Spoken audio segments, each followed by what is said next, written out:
What is up, guys? Welcome to another episode of the Sauna. I think this is going to be a good one. This is a recap. October. We only have 2 months left in the year. You know what's crazy is that, like, I feel like, for one, this year flew by. Yeah. For many reasons. Crazy. A lot of reasons.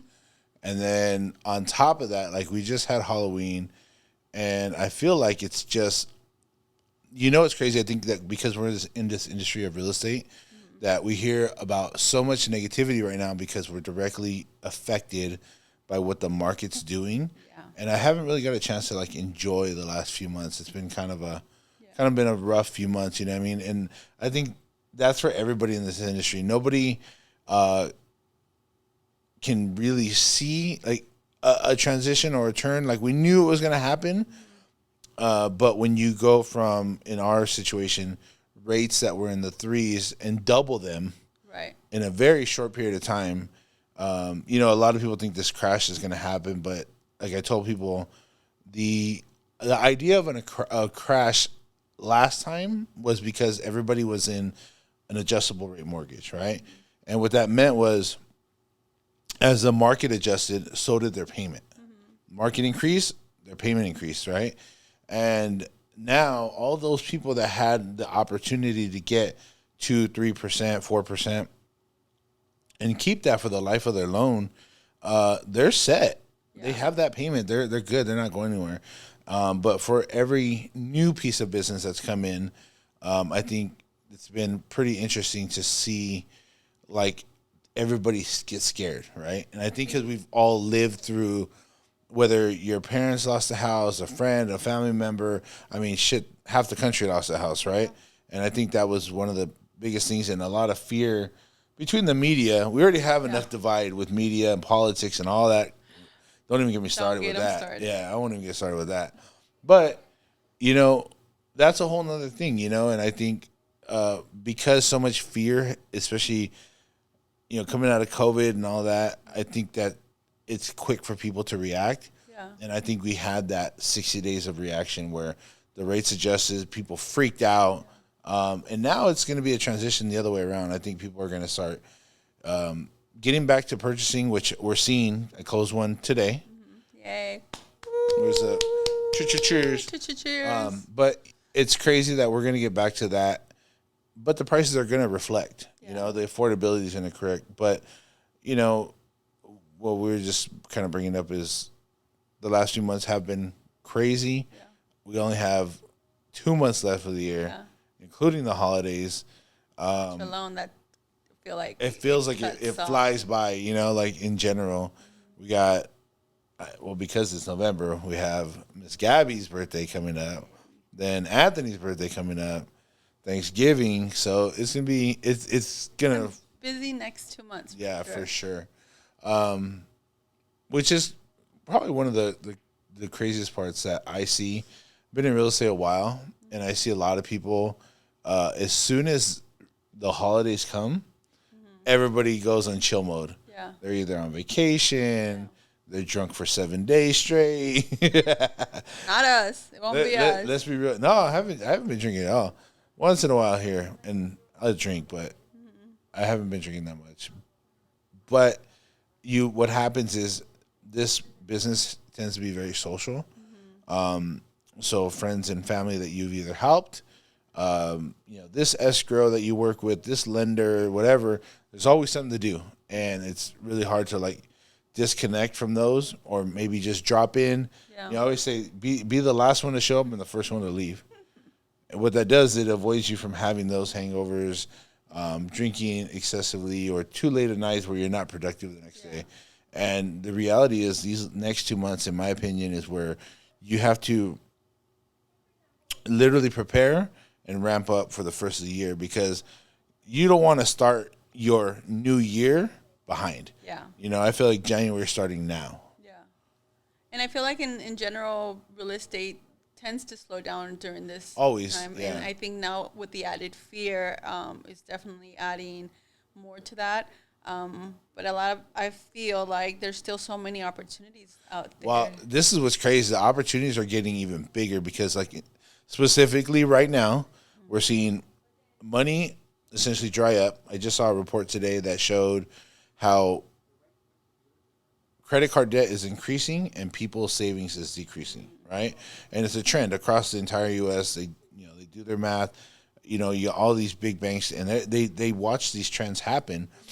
Whether you want to say employment's down or this, that, and the other, it doesn't matter. There's dollars and cents that are happening. Stuff is costing more, and things are harder to get. Fuel is more, all that, right? And with Like I'm getting cross-eyed. Can you move your mic forward a little bit?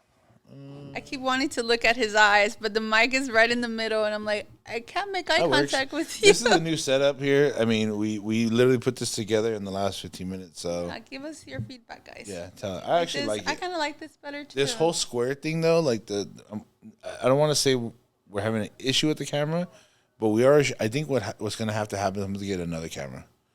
Yeah, well, that was the goal from the beginning. I think we need to just get another one and just have one on you, one on me. This is all a learning curve, guys. Yeah. So if you guys are interested in like starting a podcast or vlog or whatever you want to call it, just do it, because this is us figuring it the fuck out. Yeah. Straight out. You're coming along for the ride with me. Yeah, for real. But with that being said, and money's tightening up, I think there's a lot of people who have those second and third properties that are going to start letting those go. Yeah. But with that being said, those negotiations are fucking... Dude, those negotiations are coming in hot. Yeah. Great properties out there. We had a property I know personally. They got that property a month and a half ago. Yeah, I think it was a month and a half ago. They should have closed on it, and they didn't. They decided not to. They decided to wait. Mm-hmm. They were kind of throwing a tantrum that they didn't get the offer they wanted. Oh. Now that same house is back on the market. This is another transaction I know of. Mm-hmm. Wasn't a part of it. What it was is we sent an offer. We got outbid.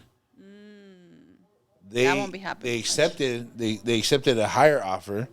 They canceled on them.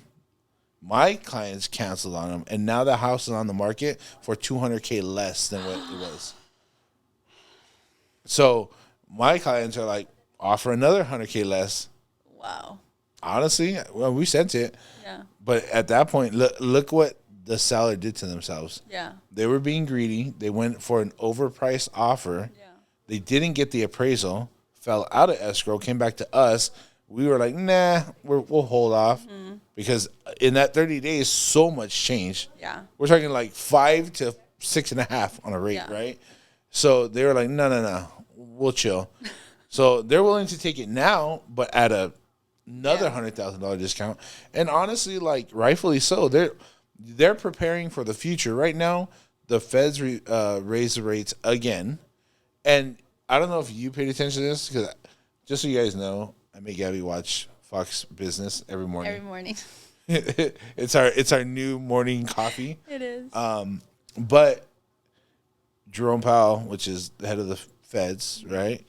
He said, we're doing what we can to slowly enter into this rate increase, but it's far from ever stopping.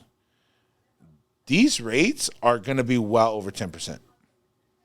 I guarantee it. He even said himself, there will be multiple increases coming. They just can't do it all at once, right? Imagine if they went from, like, they were at a 0, right, on their Federal Reserve rate, and now it's what? I think it's like 3 and 3.75, whatever. Imagine if they just instantly went up like 5 points. The market would just fall apart. Like it would be just too much of a shock. So that's what they're trying to do it in small little doses. I wanted to touch back on what you were talking about, that transaction, them having greed. And I think it goes back to also working with the right agent, guys. Like, that agent should have been a little bit more transparent with those clients of 100%. His, like, hey, you know what, this is not the market for you to be this aggressive, or Yes, 100%. That agent should have told them, hey, guys, the Federal Reserve raised the rate again, right? See, we're not in an issue of price of the home, because with the good rates, people will spend $1 million, right? They're like, $1 million, no problem, at a good rate. That's not what's going on right now. It has nothing to do with it. It's the affordability now. Right. that same house that was, 800K, that was 600K or whatever, you got to remember, let's say it was 800, it's going to have to sell for 600 now. 200, it's going to be such a shock to the people who are selling, because see, they only see the dollars, but the payment's almost the same. Yeah. That's where the biggest problem is. It's the affordability all the way through. You're asking for higher payments on your mortgage.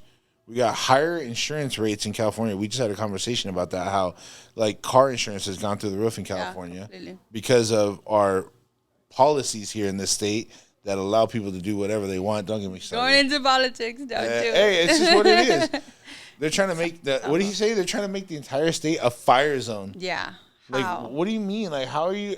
So you have people. You have people in power that are pushing us in a direction that's this state is the most expensive to live in. Is it? Oh yeah, New York. No, 100% here. Here? I mean, half of New York doesn't even drive. Well, I think that's up for debate. The I don't know. I'm not inner- gonna put my 2 cents on that one because I really think I'm it's gonna still say New York. I'm gonna say for sure, because okay, if you live in the city of New York, right?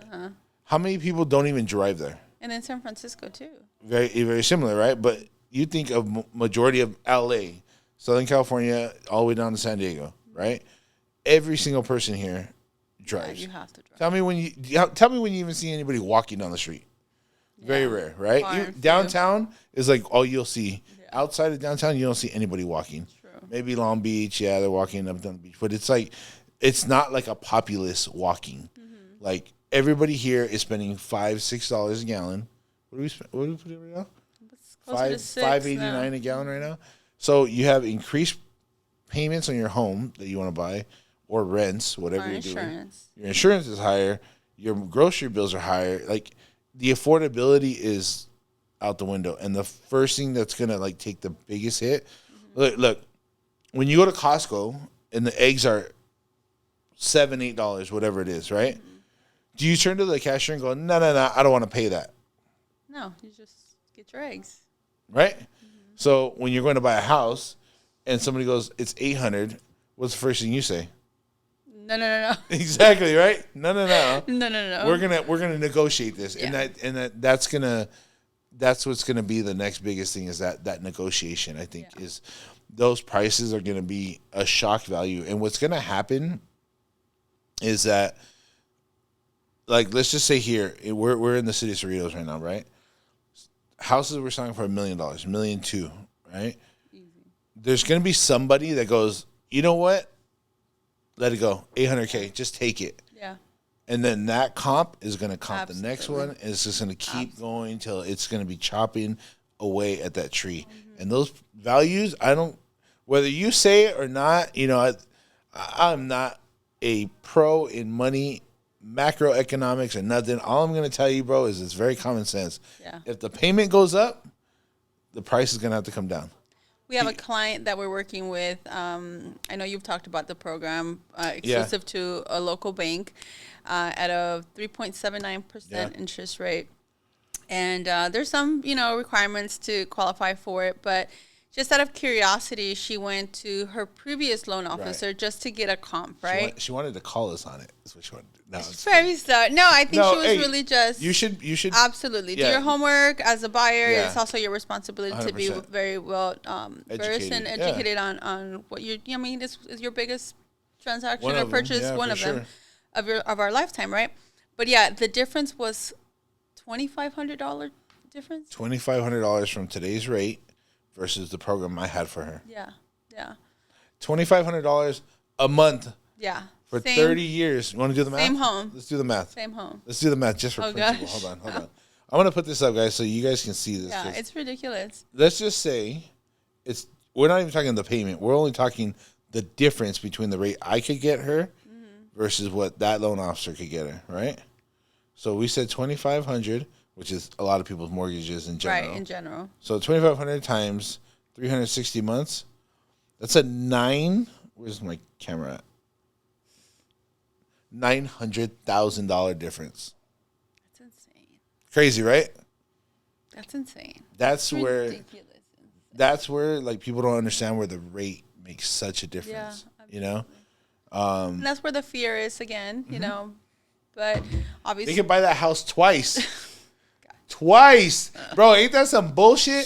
This is where people don't understand. The rate is everything. Yeah, guys, that house is $815,000. Just the difference from the rate that I can get her to that rate is $900,000. They could buy on top of their original payment, on top of what the bank's already going to make at 3.79. You're adding another $900,000. So let me play devil's advocate here. Then. So I need to. No, you can, and trust me, I want you to, because if this was an investment, right, and someone else is making that payment for you, I understand. Right, a rental is great, I get it, and you get the benefits of a tax write-off, but this is where this is where the affordability comes in. At a $2,000 difference, period. Right. That's what, 2 cars minimum, insurance, and majority of your utilities. Yeah. You can have solar for $200. Yeah. And not have an electric payment. Like that difference in payment is like everything else. So we're talking about fear, and obviously we're breaking down two payments, completely different night and day. So to that buyer that does have the fear, and he or she hears stories just like this one, what advice do you have for them? So the best thing I can say right now is this: you're gonna pay the rate, right? I'm gonna pay the rate. If I want to buy something today, I'm gonna pay it. You have to look at everything in real estate long term. If you think that, here's the problem. For the last couple of years, people have bought stuff and sold stuff and made money in months, right? Now you have to buy something and think like, hey, this is a 30-year mortgage investment. What do you believe the value is to be in 30 years, right? Look at how much we've gone in the last 30 years. Houses 30 years ago were selling for $100,000, 150 grand, 200 grand, 300 grand, whatever you want to call it. It gradually increased. Now we're talking 800,000. Where do you think that dollar is going to be in 20 or 30 years? Right. So and let's be real. The market always does this, right? Right. It's a roller coaster. So first it's up, then it's down, then it's up, then it's down. At some point the rates will reduce. It's almost like this. We printed trillions of dollars, right? Like 40% of all currency ever existed, we printed it. So now there's a ton of money out there. Here's my belief. Ready? This is conspiracy theory 101. We printed out trillions of dollars. It's out all over the U.S. and the banking sector knows it, right? So they're like, well, we put all this money out there. Let's go get it back. Yeah. And how do they get it back? By lending at higher rates. You paying more interest, and pay me, right? So that's how they're going to recoup that money that they, and I don't want to say they lent it out. We printed it to give to everybody as what was it? Not a stimulus. It was a relief. A relief, whatever. Something. $1,600. Y'all sold your soul for $1,600, right? That money went out. People spent it. They were living off all kinds of grants and bullshit and whatever. PPPs. It went everywhere, right? So now they're like, well, shit, we know. See, here's the biggest problem. That money isn't government funded. Do you know where that money really comes from? Us? Yes. It is taxpayer funded. That money that we gave away, we didn't give shit away. We're still paying for it. We lend it to ourselves. All we did was dig ourselves a bigger hole. We're like just shoving money into a fire, just like you know what I mean. So this whole thing, like we gave billions of dollars now to Ukraine for a war that whatever. Let me reel you back. Come on. No. I'm just telling you. It's true. Taxpayer money going out. Like so at that point now we know money is out there. Yeah. So now the banking system's like, shit, I'm going to go get me some of that. Yeah. Let me just raise the rates. Yeah. Because if you're going to borrow money from me, now you're going to pay a premium. So if affordability is the issue, right? So going back to my question, would you say then to advise buyers to still get into real estate, but maybe look for those bargains, maybe think outside the box of, maybe Look, don't think of buying your forever home in this market yes. if the idea is just to get things. into acquiring property? There's two things there. Okay, I always say, like, if it's your first home, don't expect you to be your forever home. Yeah.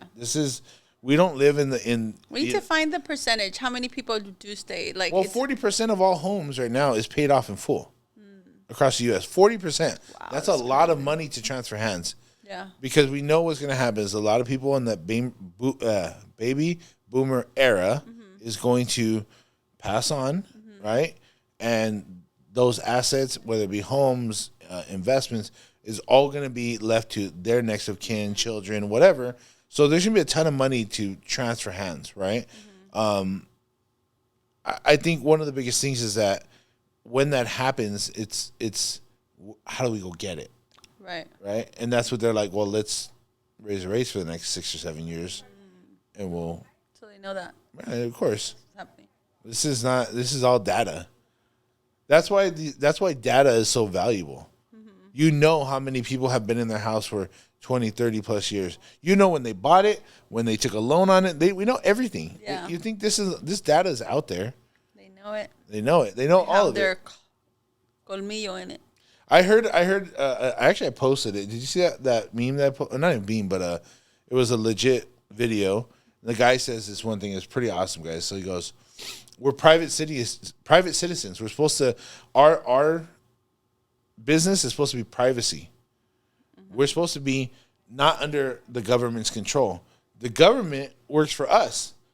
They're supposed to be completely transparent, and it's the other way around right now. Yeah, it kind of is. Has it 100%. ever not been though? I think when the central banking became, and the few families that are in there to this day, at that point they knew they had to control everything, the masses, from everything from medical to education system, all of it, because they had to keep the worker be, Yeah. So Keep the laborers. yeah, exactly, keep the sheeping. I don't know. We can go deep about all that, but Yeah. look, me and Gabby get into it quite a bit because I get very frustrated when I see stuff, but I have to tell myself just handle what you can handle, Yeah. because the reality is if your job's good, your income's good, you can afford the payment, and your life is going to be something that you can, completely handle, Yeah. be responsible with, the funds as far as payments and whatever. Take that jump, because at some point in the future, that property, if you pay it off, whether it's in your lifetime or if it gets passed on to a family member, whatever it is, at some point that piece of property is going to have a value to it. Right.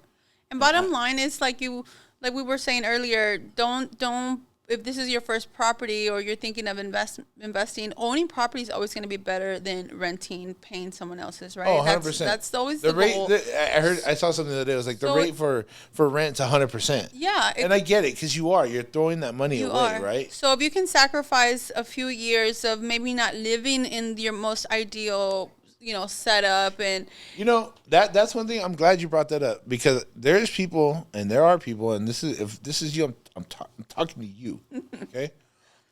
There are a lot of people who live with their parents, family members, very comfortable, okay? And you have the income, you should be buying something right now. yeah, absolutely. Doesn't matter what the rate is. Here's what people don't understand, and let me just kind of really put this out. If you are comfortable at home, right, and you go buy a house, you should be buying that house and renting it to somebody. Yeah.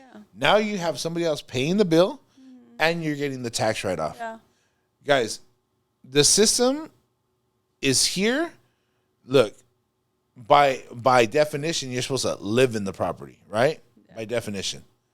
I'm just saying, nobody's looking, and nobody's knocking on the door to find out if you live there. That's just truth of it. I don't care what real estate law says and whatever. This is the truth. And I'm like, allegedly. No. You know what? Because I'm gonna be 100% with this. People. This is the biggest thing. You know what? Those fat ass stack of docs when you're signing docs and you're getting your house, right? And the notary's there and everybody's happy and woohoo! Congratulations, you got your house. You know what? All that shit says. What? Pay your bill and nobody will fuck with you. That's it. You pay that fucking bill, nobody comes knocking on your door.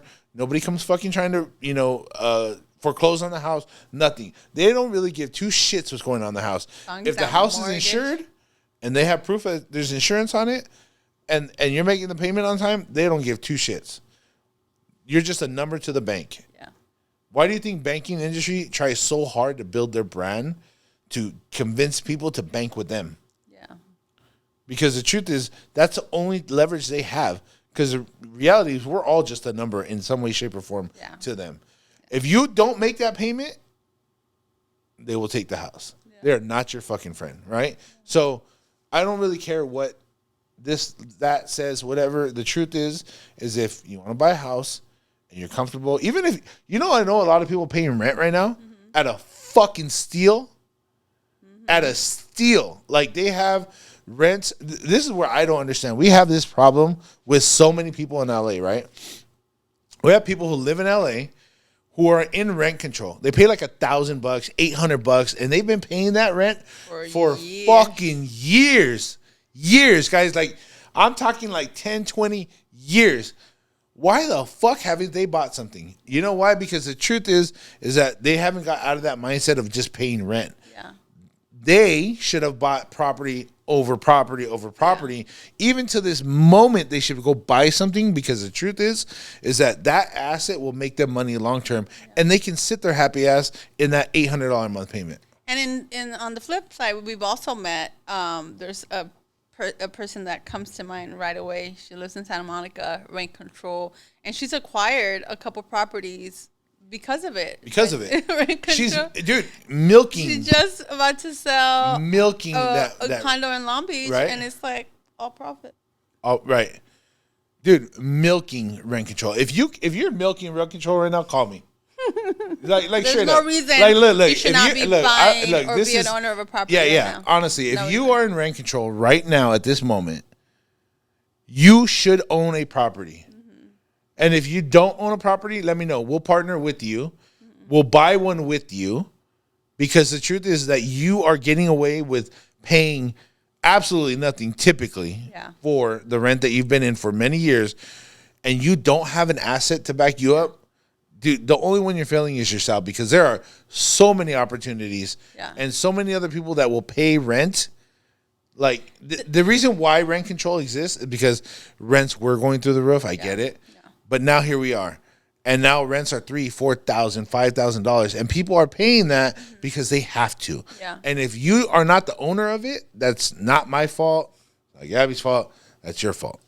And all those people, I think they get so emotionally involved when it's like, well, I don't want to buy because I don't like the property. You have to really get your mind out of that. It's not about that. It's right about acquiring assets. Is the dumbest shit I've ever heard. People are like, I don't like that area. Yeah, if you're in a rent control situation and you're able to qualify for a property, bro, who cares if it's ugly? Hold on. Like, it gets deeper. How many of you grandkids or kids have been gifted a home? Yeah, exactly. Why haven't you gone and bought another one? Exactly. Do you understand that asset is now for your kids? Yeah. Like, if you have a home free and clear, you should be buying something else. Even if you need to pull a little money off of that home, we're not talking a ton of money, just a little bit of money. Yeah. Right? Put that down payment on. You think that $100,000 won't go far for the next 20 years? Somebody did it for you. You're living in a house that's free. Right. How the fuck are you living in a house for free and you haven't bought something else? It's worse too when they don't maintain the house. Okay, that's off topic, but it's true. But no, say it. We visit houses all the time that are shit. You're gifted a home, and then you don't maintain it. It's like, God, that's free money. You just have to care for it a little bit. I mean, bro, Get a paintbrush. You know what I'm saying? Right. Like, go to Home Depot. Right. Clear out your gutters. Yeah, Avoid the water damage. Water your grass. Why is watering your grass so hard? Well, we saw that lady. What was the sign?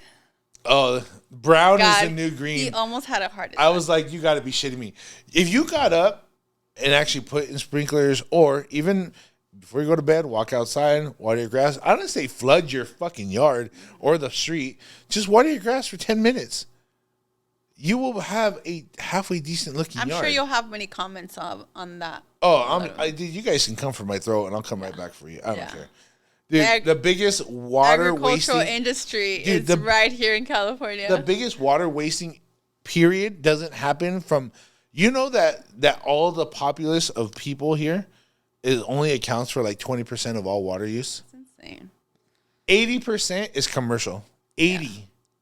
And the one thing I never understood is why do they allow crops that are not native to California that require so much water to be grown here. Yeah. Like, it makes no sense. Right. So yeah, that's because it's for profit, guys. Mm-hmm. And you can't have a fucking green grass because somebody else needs to grow some shit.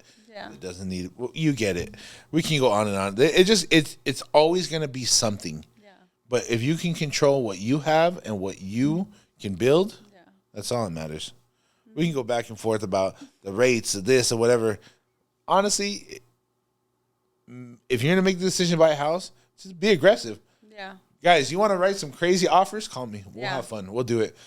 But be ready to make that happen, because if I make those happen, we are closing on that deal. Yeah, for sure. Yeah, no, none of this. Don't miss the opportunity right and now.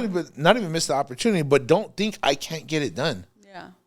I can't make the other party say yes, but I will push them to the edge to get it there. So, it's an opportunity in a downtime. Everybody, if you look at everybody historically, right? Do you know there's stock traders, people like Warren Buffett? You know Warren Buffett's sitting on like $125 billion in cash. Do you know why he's been sitting on that money? Why? Because he's been waiting for right now. Ooh. He's been waiting for the fucking market to slow the fuck down so he's not buying at a premium. You think the guy who's accumulated so much wealth just being observant, he's like, time's up. I'll hold off. Time's up. Oh, here it is. There it is. There it is. And he'll wait. As it's going down, he'll buy a little bit. And then as it bottoms out, then he'll go nuts and buy all kinds of shit. Yeah. So if you're living in rent control, parents' or grandparents' house, get yourself a property. Like, honestly. Get in. Right now is the time. Yeah, I don't and by the way, guys. And think outside the box. I mean, we live in LA. Like, there are other areas, Riverside, Murrieta. Like, there are other properties or cities out there that you can invest all of California. Let's just say that. But also, guys, if that home that you're in is free and clear, right, you can still qualify for a first time. Mm-hmm. Not to mention, on FHA, you can have 4 borrowers. Bro, call it an investment. Get your brother, your sister, your cousin, and all go in on this property. Because it's going to help you guys, all of you guys, in 20 years. Mm-hmm. 9 times out of 10, okay, here's a great scenario. I helped somebody buy a house 5 years ago now. They had been renting for 20 years prior to that. Okay? That's insane. There's a lot of people who are like that. Oh, for sure. Especially, I think, in the Hispanic community or minority. A ton. And honestly, that's one thing I wish I really had an avenue. I haven't figured that out, guys, but the moment I do, I guarantee I'll let you know. The moment I can help the Hispanic community who are ITIN workers not have to put, they have to put 30% down to buy a home? I think that's chicken shit. Mm-hmm. Half those dudes, women, they work their ass off. Mm-hmm. And they have to put down a fucking fortune because, what's crazy? They're some of the most responsible ones. The problem is, the laws behind it is they're always going to be protected, so the banks don't want to lend to them. Yeah. So the banks never lose. Just so you guys know, all those little people throwing a tantrum and this gender and that gender and whatever, I don't care. You can do whatever you want. I don't care. My point is, when it comes to the real world and banking and insurance, and if you're fucking fat, you're not going to get life insurance. If you're undocumented, you're not going to get a premium rate. There's risks in life, and that's what a bank is. They're just calculating risk. Yeah, it's like in healthcare. If you have pre-existing condition, it's like It's the same. That's why they were making that was such a big deal, right? Oh, we won't turn you away if you have pre-existing conditions. Where did that go? Don't get me started. Anyways, guys, you have a ton of opportunity right now. Prices are coming down, literally like some of them are a literal landslide, and some of them aren't going to be that aggressive. Yeah. But if you want to find a deal, I want you to think outside the box. It doesn't have to be you and your dad. Ask some of your buddies, ask your friends, your homies. You'd be surprised. There's a lot of people out there that are like just don't know how to take the first step. Right, bro. Come to me, shoot me a DM, contact Gabby. We'll put you in the right direction at least. Just as homework, go back 6 months and add up how many bottles you've popped, how many, Vegas trips you've done, how many frivolous spending you've done. And you'd be surprised how much money you really just thrown away when you really put that into perspective of I could have invested that in a property that's going to give me a higher turnaround. I'll admit, the shoe game went crazy, right? Mm-hmm. And everybody knows, I do Yeezys, right? I really wasn't trying to throw a blow. Oh, it's okay. Hey, I know when I fuck up, and I'll own it. I don't care. But mind you, every pair that I bought was at just regular retail. Mm-hmm. I would just put in, and if I want, and if I didn't, no big deal. Mm-hmm. But I know there was plenty of people out there spending fucking $1,000 on shoes. Oh yeah, I know. I remember the lines after every launch. Remember when Supreme went crazy? Yeah, they were signing fucking the stupidest shit. Yeah, and I get it. We all like cool things. For me, I like cars, and I'll spend money on it. I get it, and sometimes very stupidly. I will attest to that. But we all have our what do they call it? Our vice. Yeah. Vice. I can spend $1,000 on whatever car wise, and Gabby could walk into Mac and buy $1,000 of makeup. So I diversify my spending, not just spend it in one store. She's actually much better than I am. So I tried to be, but nonetheless, there is those opportunities. Let me just leave you guys with this. If you are rent free or paying very little rent, or you own a home free and clear, if you buy something, now you own it. If you rent it, now somebody else is making your payment. At the end of that year, all the interest that was paid by your renter, you get to write off. If you don't understand that how much that benefits you, you guys all complain you want bigger refunds. Everybody's trying to claim 14 kids. Yeah. You know what I mean? Don't have the 14 kids. When they're doing taxes and they're trying to claim everything, bro, you don't need to. You can actually write off the interest that you paid on the house, but guess what? You didn't pay it. The renters did. So, look, there's other ways to think about outside the box on how to own something. This is one of them. Yeah, for sure. Stop looking at it like if you bought something, you have to live there. You don't have to live there. Yeah. The real estate professional says if you're buying it owner occupied, you have to live there. But just remember, guys, as long as you're making the payment, nobody's fucking asking questions. Yeah. He's not cranky, guys. He's just fasting. I'm just calling it like I see it.